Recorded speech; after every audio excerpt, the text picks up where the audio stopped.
Welcome to Unashamed Unafraid, a show unashamed about sexual addiction recovery and unafraid of coming unto Christ for healing. Where we talk about real recovery stories, answer anonymous questions with experts, and share resources that actually work. I'm your host, Steve. And I'm your co-host, James, and we are unashamed, unafraid.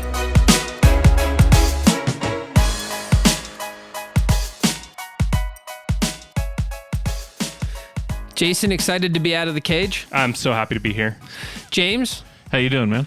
So, the fact that you left your wallet in my car, I know, which I'm now holding in my hand, I know, makes me believe that you've got some financial problems. I might, because I can't seem to, keep my wallet in my pocket, apparently. Yeah, so meeting here with Sami, so she's a financial coach. We're doing 2 scholarships for 3 sessions with her, so we'll talk about getting into that, but unashamedunafraid.com/scholarships. But loved being with her. She talks about just her own journey. So in a second marriage, talks about a lot of the financial damage that happened in the first marriage, and loved, me personally, just some real raw honesty about her walk, and I think how she made the change to say, I'm going to change, and if my husband changes, he does. If he doesn't, he doesn't. So great example of breaking codependency in my mind. I just love that she just seems like an awesome person. She's bright and happy and exciting.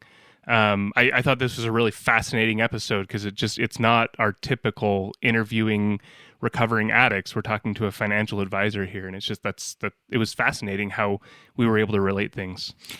Right. Well, I mean, and she's, fully admitting that she's doesn't have it all figured out, that she's not perfect, but she's on this same journey of how do we break compulsive behavior, whether this is in the sexual area, whether that's financial compulsive behavior, which shows up a ton in a lot of sexual, with our audience. So she owns that. Right. This is something that she wasn't perfect at and has had to learn and lean into God the whole way as well. Totally. And some really interesting discussion additionally in the bonus. So well worth listening to the bonus. Had some fun in the bonus content too. Totally had some fun in the bonus content. So invite you to listen to that. How you get to the bonus content is becoming an outsider. Outsiders are bold, accepted, and unashamed. And how you do that is by going to unashamedunafraid.com/donate. Donate any amount monthly or whatever you want to do. That helps us fund our scholarships. We are a 501c3 nonprofit, so no one here is getting paid. So if you need help, some financial coaching, we invite you to go to unashamedunafraid.com/scholarships, scholarships for therapy, warrior heart retreat, different things. So if you're in need, we would love for you to apply. And with that, we'll get with Sami in the studio.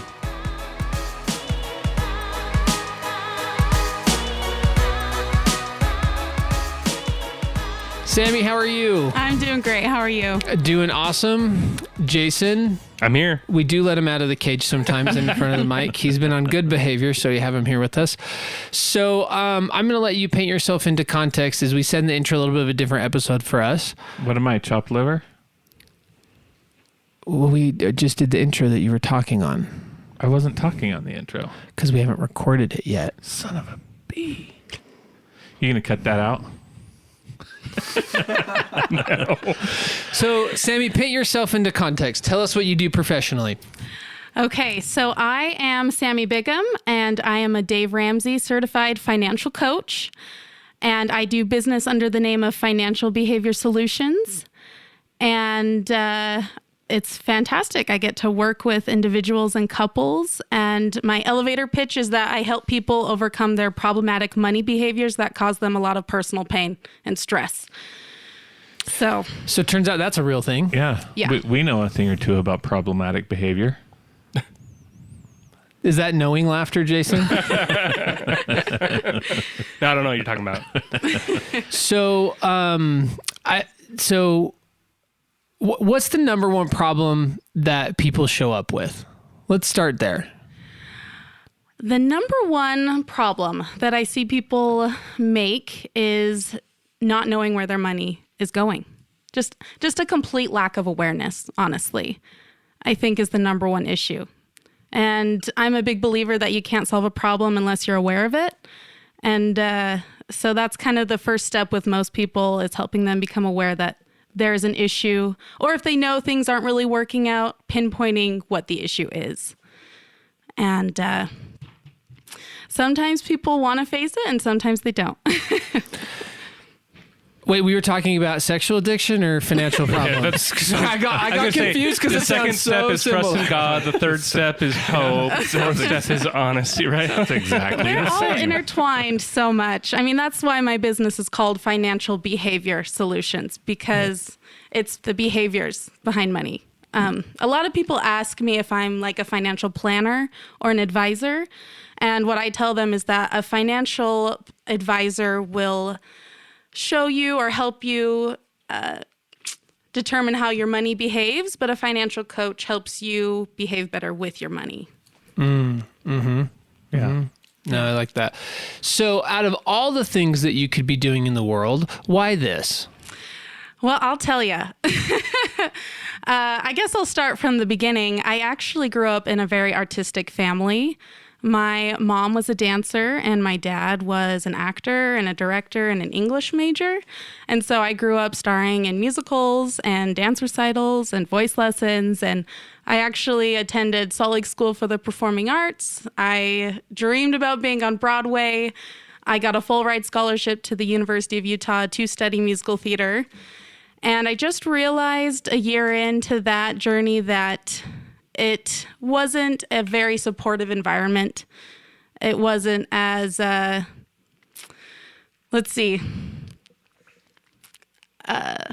people weren't rooting for you to succeed as much as I thought or hoped they would be. So I decided that I didn't want to spend the rest of my life in that environment. I gave up that dream. And then I decided to get my degree in accounting. And when I told my parents that, they were pretty surprised. It's kind of like the black sheep of the family now to go into that type of field. So I went to Western Governors University so that way I could work on schooling from home, do it online before it was cool, you know? And I got that degree because I knew I could always get a job and I was good with numbers. But in my heart, I really wanted to have a more personal relationship with people and help people one-on-one. I just didn't know what that looked like yet. And so I worked in the accounting field for a year, graduated with my degree, and then found out that Dave Ramsey does offer a financial coaching training program.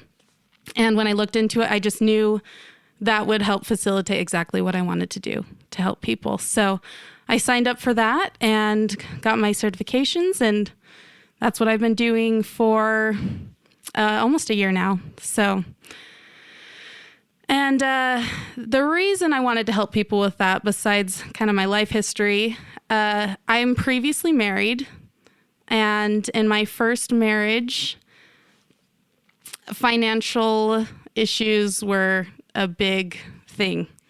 Before I got married, I didn't have any debt. I had, $1,000 in my savings account, no credit cards. I was doing really well, but my husband... And how old were you when you first got married? I was 19. I turned 20 a month later, but I have to say 19 because that's how old I was. So I was young and I didn't have a clue, honestly. $1,000 at 19, that's like Yeah. $1 million if than it I was have my now. bank account right now. Yeah, more than that. And so he had a lot of debt and he told me that, but I thought it was just something that, we would deal with. I didn't understand the gravity of that. I didn't understand that the bad debt was a symptom of bad money behaviors that really bled into our marriage. We were frequently living paycheck to paycheck. We would buy toys, like PS4s, Nintendo Switches. He was a musician, so electric guitars. And then a few months later, we wouldn't have enough money to make ends meet. And so we'd pawn those things off or sell them online just to... Put food on the table or pay the Definitely. rent or whatever. Yep.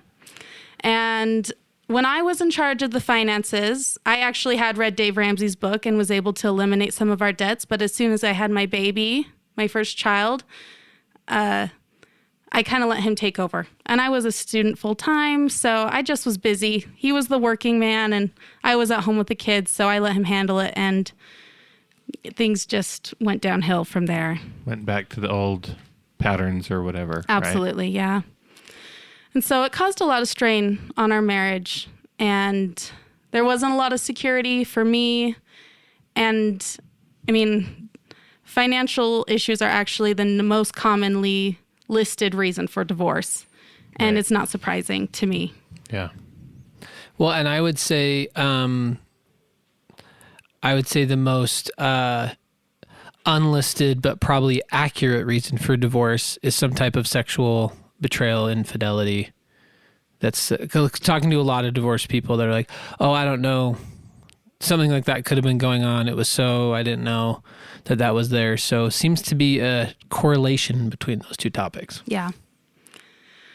I mean, I would agree. Towards the end of our marriage, there were a lot of trips that he took that, he was taking them and I didn't feel like I had a say in it. And I don't know if anything ever happened, but I knew when it was time to go that it was time to go. And our financial struggles were probably the biggest thing for me to cause that. Well, and just to kind of reiterate what Steve was saying is, we interview a lot of people who, they talk about their addiction, but there's very often a financial component to that. And Absolutely. What we call financial abuse, right? Of like, well, he was using the credit card a lot and lying about it. Or we just, listened to Jim and Alicia. That was one of the things for them, right? Like he used a credit card to buy a pizza and then he totally lied about it. And it was just one of those things that, set her off. And so I think that happens a lot, in relationships where there's some sort of betrayal going on. There's also often a financial aspect to it. So, yeah, it's like with any, unmanageable behavior, there's often lying that goes in with it. There's a degree of dishonesty or a willful unknowing, right? Not looking, to your point, they're like, they just don't want to pay attention. They don't want to see it.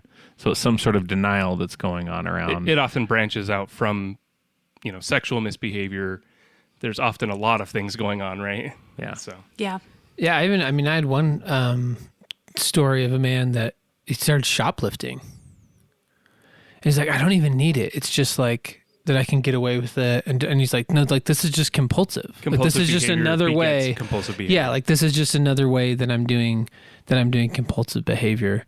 And one of my beliefs is, as our mutual friend Dave Ramsey says, normal is broke. And I would translate that's the same in mental health land.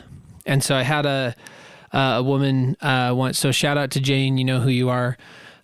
Say to me, one of our outsiders, she said to me once, yeah, like all these people want to get out of their marriage and because they think the grass is greener on the other side. But when I look outside, all the grass is brown. And so, I think there's a correlation to like people's mental health aren't well. Like if you're walking around in your neighborhood church or friends, you're like, all these marriages are so healthy. And people are just so vulnerable and shame resilient and kind.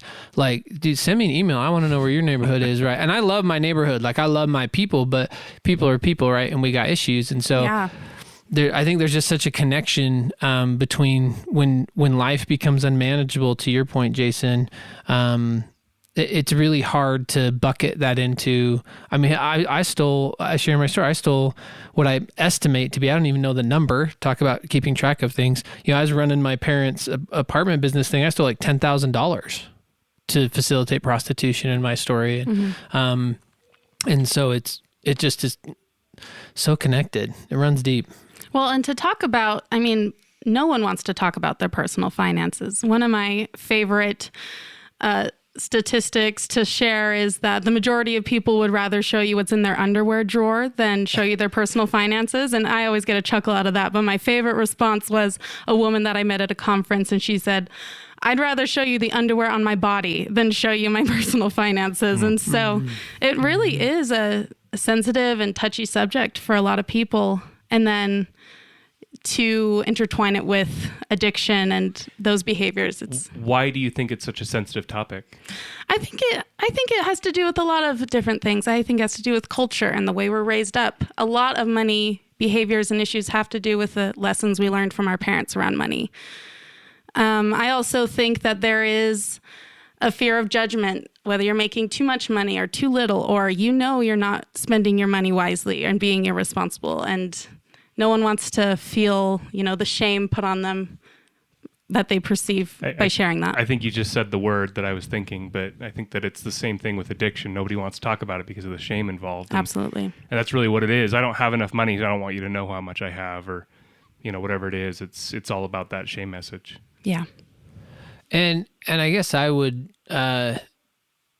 a curiosity I would have for you, and this is along the gender line question. So I know as a man, the scripts around money and the way that we do that and have that. And I had an interesting experience in my previous career in commercial real estate. I worked around a lot of wealth, and so realized that money doesn't actually make you happy. It does create opportunities. It doesn't make you happy. Learning that lesson. But then the other thing that was interesting to me. So whenever this was 2015, I was looking to buy a new car. So I was looking at my budget, and I'm like, well, maybe I'll get like a Camry, or maybe and I have one of my good friends who's a cars guy. He's like, dude, if you just get a used luxury car, it's like the same price. I'm like, no, it's not. And he's like, yeah, it is. I'm like, no. So we jump on KSL, and I'm like, BMWs and Mercedes, like not expensive, like lose half their value in like the first 3 years. Oh yeah. So I end up getting used older. And so now I'm coming on my car's almost a decade old, but it is a Mercedes. And I've had the most interesting experience with that. Okay, tell me more. Because of how much people care. Yeah. I think it's fun to drive. It's got to get out. So for me, and I was just like, hey, this or a Camry, why not? Kind of the same for me. But as people react to it and how people show up, both shame positive, that some people are nicer to me. They're like, oh, he must be legit. And it's so funny to me because I'm like, this car isn't even worth $15,000 anymore, I don't think. Like this is not like actual value. It's not there, but there's a perception of wealth. And that just like has hit my masculinity a ton of being like, oh, we have, as men, have so much validation in I make a lot of money or I have wealth. It's so innately in our identity. And so I think the shame around that is similar to the shame around our sexuality, like to not have a job, to be struggling financially. There's just so much shame in that as a man. And so that, I mean, I just know personally. You're not providing, you're not good enough. Yeah. You can't, totally. You can't make it happen. You're going to say something, Mr. James? No, I think for when Brene Brown talks about the study and the research around, both men and women feel shame, but where the message comes from is different, right? And the key shame message for men is don't be perceived as weak. And I think it's you just see it everywhere, like TV or whatever, movies and all that. It's the guy that has the most power is the guy with the most money. Mm-hmm. Right? So I think it really can be the way for people to do the pose, right? To prove to themselves that they're good enough by making enough money. I mean, I tried that pose. I thought that would make me, prove to myself that I was worth something if I made a lot of money. Mm-hmm. Mm-hmm. Until I made a lot of money and realized I was still empty inside. So, well, and I just want to say, because I want to ask how it is on the other gender line here to you, Sami, but also it gets wrapped up in our spirituality in church, right? A providence gospel and abundant, right? That I manifest that if I'm doing well financially, that's clearly a sign that I'm being righteous. And if I'm doing poorly financially, then it's clearly a sign that I'm not living right, right? That's the saying you hear people say, oh, he must be living right. Definitely. Because he just bought a boat. He must be living right. He's got that Benz. He must be living right. Because it's like, nope. It gets internalized. Oh, yeah, big time. Mm-hmm. So talk too much.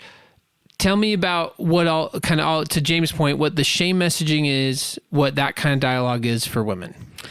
Okay. You definitely nailed it on the head for men. And I do think that there are important differences between men and women with what's important surrounding money. For women, they definitely want security. They want safety financially. Like when I married my husband, after my divorce, I actually didn't want to join our bank accounts for a whole year because I finally had control over my financial situation. I finally, had my own income and I knew where it was going, and I didn't want him to have any say over it. Mm. And we were a couple, we were on the same team, but I had a hard time letting go of that control because before it had been kind of abused with my husband, my ex-husband, controlling all that. So shame, I think that a lot of women, a a lot of women, I don't know if this is fair to say women, Well, let me give you this. Speak for you, and I just have a feeling that will relate to a lot of women. Okay. I tend to cope by shopping. And I actually learned that from my mother. Her idea of bonding was going shopping, talking about whatever's going on in our life, and we'd buy clothes or, go to the grocery store. I was always her grocery buddy. So there's this learned therapeutic, dopamine hit when you purchase something. And maybe it's unfair to say that's just for women, but I do think that there can be some shame around that, where I wouldn't tell my husband if I'd made a frivolous purchase because I didn't want him to judge me for mishandling our finances or what I felt like was my money, but it still affected us together. And so it's more about the perception of mishandling. Sure. Okay. Yeah. So with couples, I do think it's important to understand what the most important topics are for men and women. But I also think that there are things that aren't gender stereotypical. I think it's important to recognize who's the spender and who's the saver, or who's the manager and who's the free spirit. And when working with a couple, if you can identify where they're coming from, what their most important values are, then you can work together and address those things in a more effective way if you can recognize where you each stand in that way. I experienced that pretty early on in our marriage. It was established really quickly that I was the saver and my wife was the spender.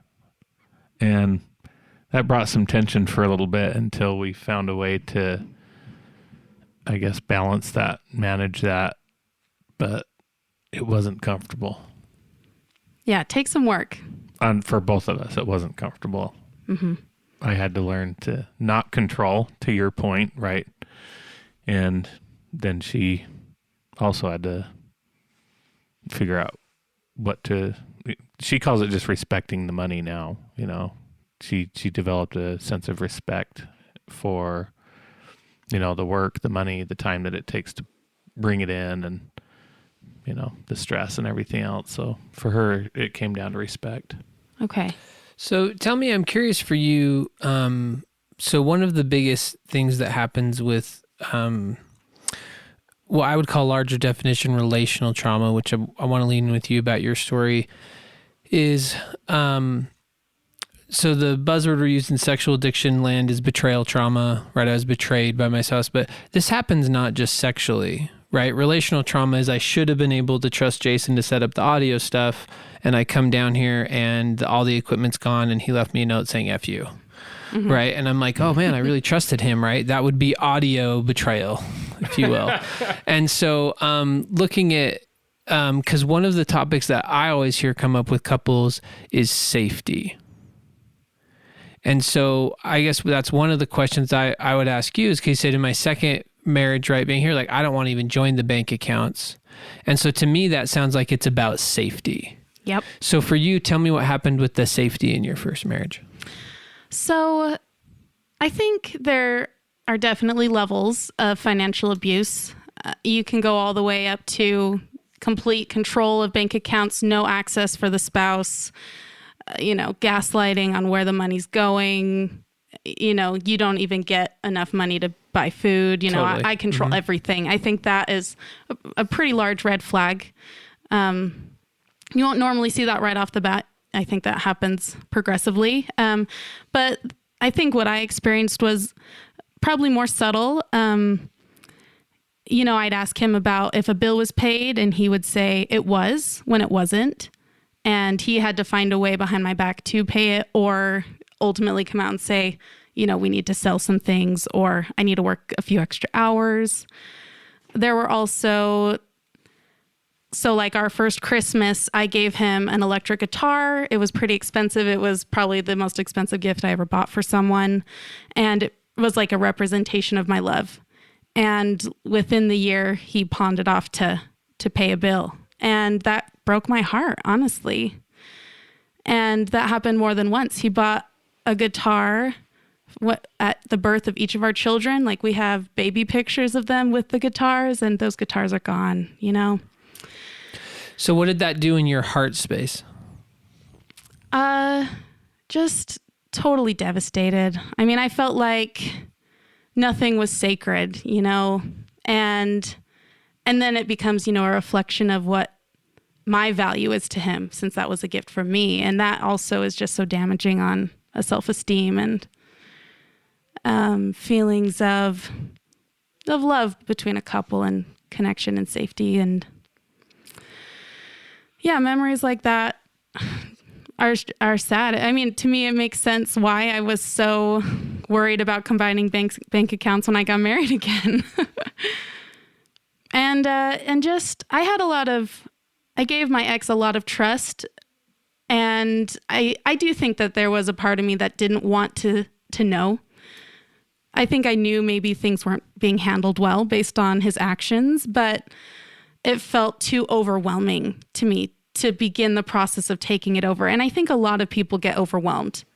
I think that's why there's a big lack of awareness with personal finances, because it's just so big. And if you don't have any idea where to start, then everything will work out, right? Yeah. I'm getting a paycheck. The bills are being paid, right?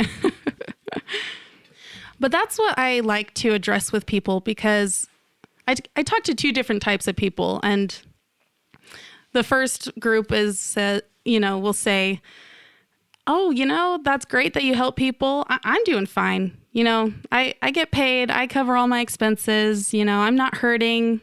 I'm really good. And I like to ask those people, you know, what would happen if you missed your next 2 paychecks? Or what if there was another COVID? That really knocks some sense into a lot of people, that, you know, you can be doing fine and coasting along, but if you're not prepared for what could happen, then you're just setting yourself up for financial disaster. And then there's the other half of people who do know that they need some help or things aren't working out, and they just don't quite know the mechanics and how to help themselves succeed more efficiently or get on the right track. And so sometimes you got to help people find their awareness, and sometimes you just got to help them make the next best decision. Yeah. So, Sami, why Unashamed, Unafraid? So when I first started financial coaching, I was really drawn to helping women who were going through divorce or had been divorced, because I know exactly what that feels like.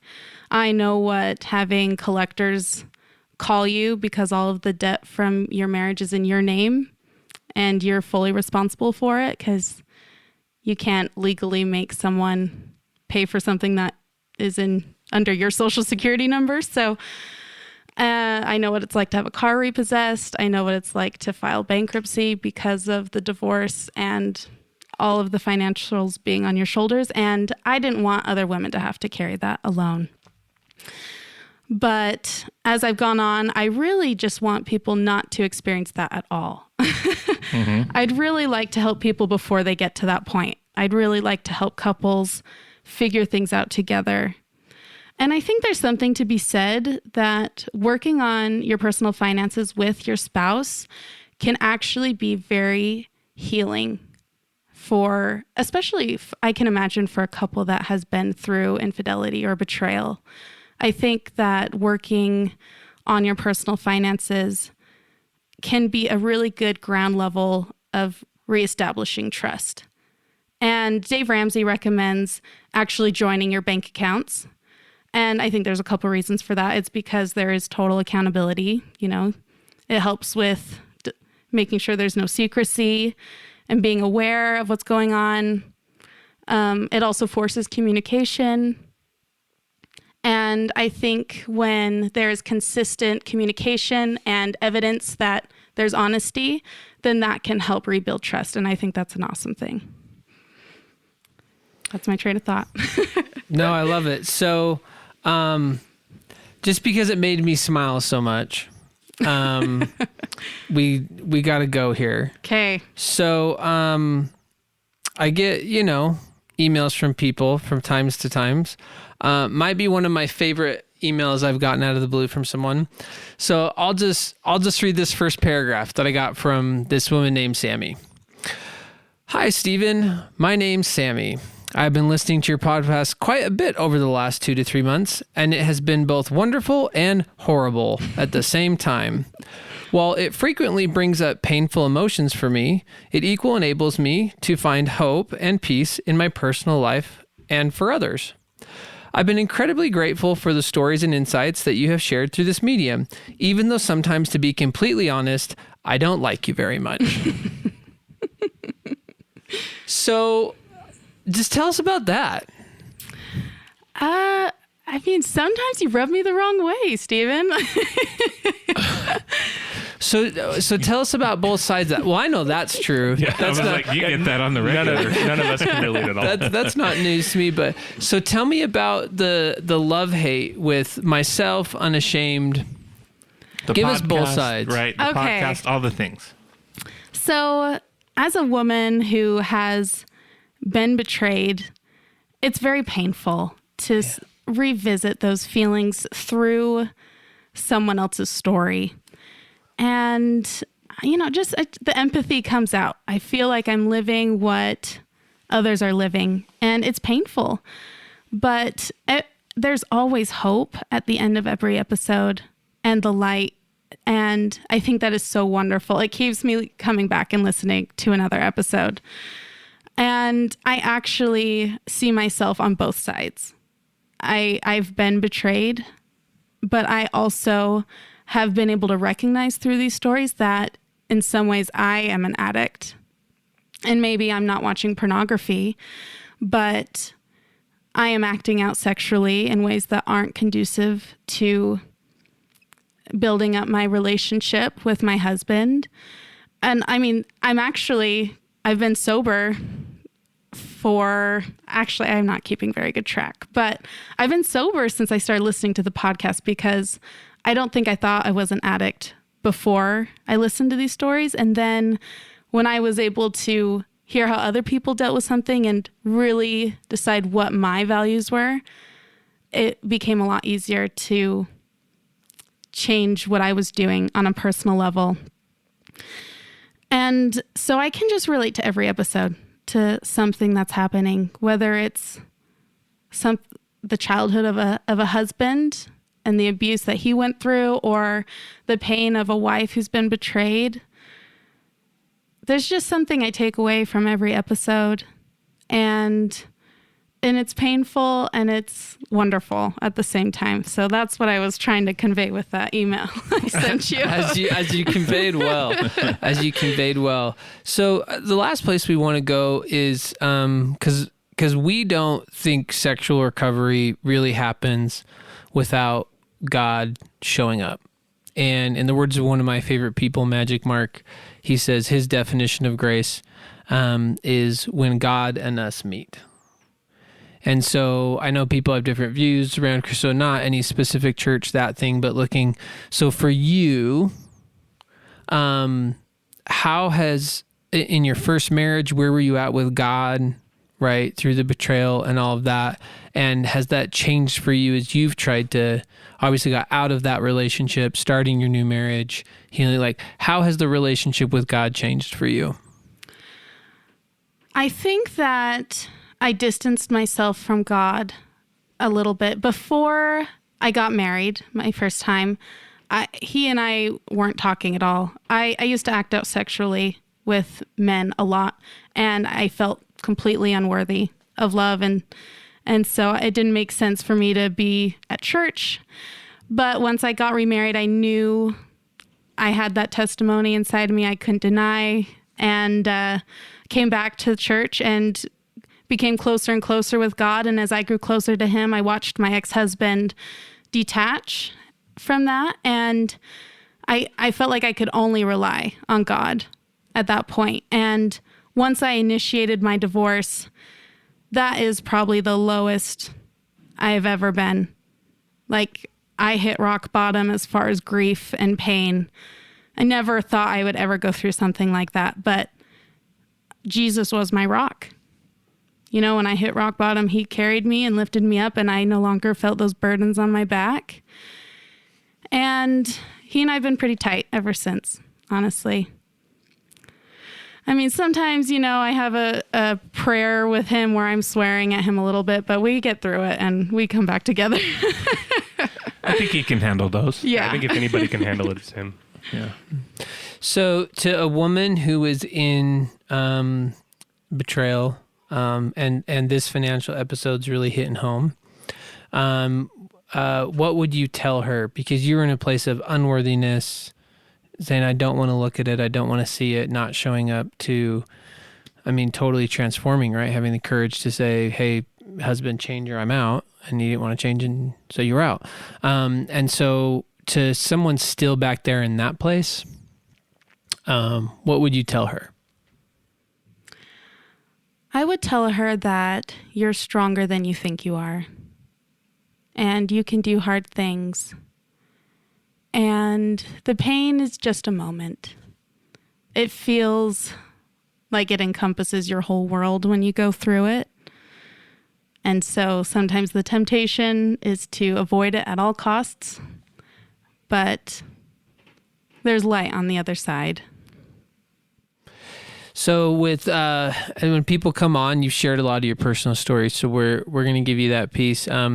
We asked Sammy when she first got here, we had some worship music playing, and I was like, "Hey, so you do worship music?" And she said, "Only since I started listening to this podcast." Yay! We did it! We did it! We were successful. Shut it down. We won. But so, do you have a favorite song when you think about your personal journey through the betrayal, financial hardship, all the other elements, and kind of where you're at, still kind of journeying, growing in God?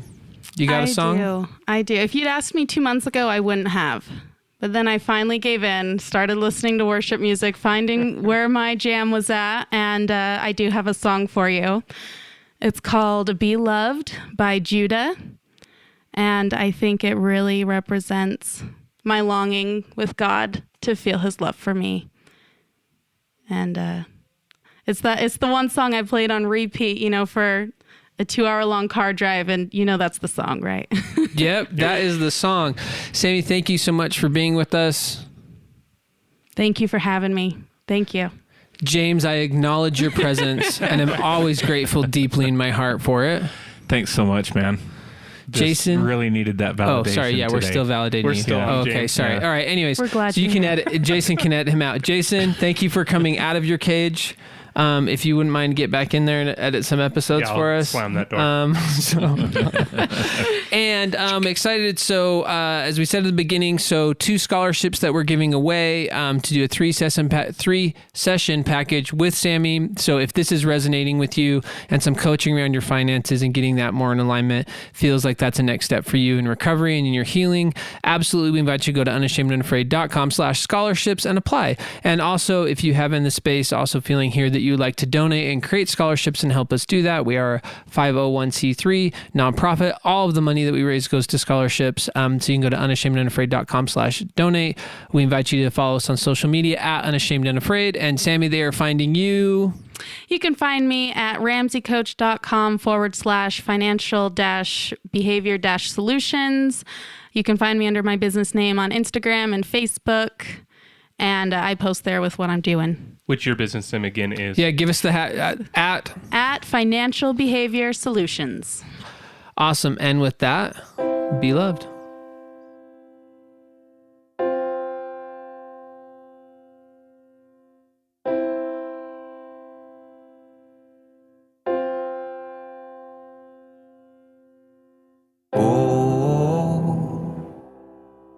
When you walk in the room, I know what I was made to do. Would you increase my ability to be loved? Would you increase my ability to be loved? Be loved by you.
more.